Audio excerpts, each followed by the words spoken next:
అందుకనే షూలమ్మతి ఏం మాట్లాడుతుంది యెరూషలేముతోటి?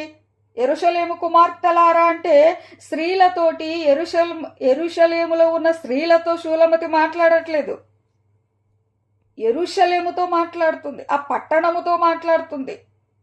వాక్య ధ్యానములో గూఢార్థం మనం తీస్తే గనక ఇక్కడ మాట్లాడుతున్నది ఆత్మీయ సంఘము. షూలమ్మతి అనగా ఆత్మీయ సంఘము. ఈ ఆత్మీయ సంఘము యెరూషలేముతో మాట్లాడుతుంది. గమనించాలి, మనం జాగ్రత్తగా వినాలి. షూలమ్మతి అని ఒక పర్టిక్యులర్ క్యాండిడేట్ అక్కడేమీ లేదు.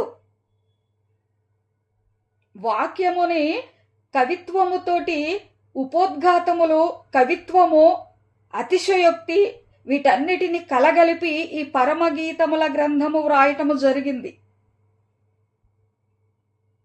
కాబట్టి ఇక్కడ షూలమ్మతి అని ప్రత్యేకమైన క్యాండిడేట్ ఏమీ లేదు. ఈ షూలమ్మతిని మనము ఆత్మీయ సంఘముగా తీసుకోవాలి. ఎన్నో అర్థాలు, ఆత్మీయ అర్థాలు ఉంటాయి. ఇక్కడ యెరూషలేము కుమార్తెలు అంటే అక్కడ యెరూషలేము కుమార్తెలని ప్రత్యేకించి కాదు, యెరూషలేముతోనే ఆమె మాట్లాడుతుంది. అంటే సంఘము యెరూషలేముతో మాట్లాడుతుంది,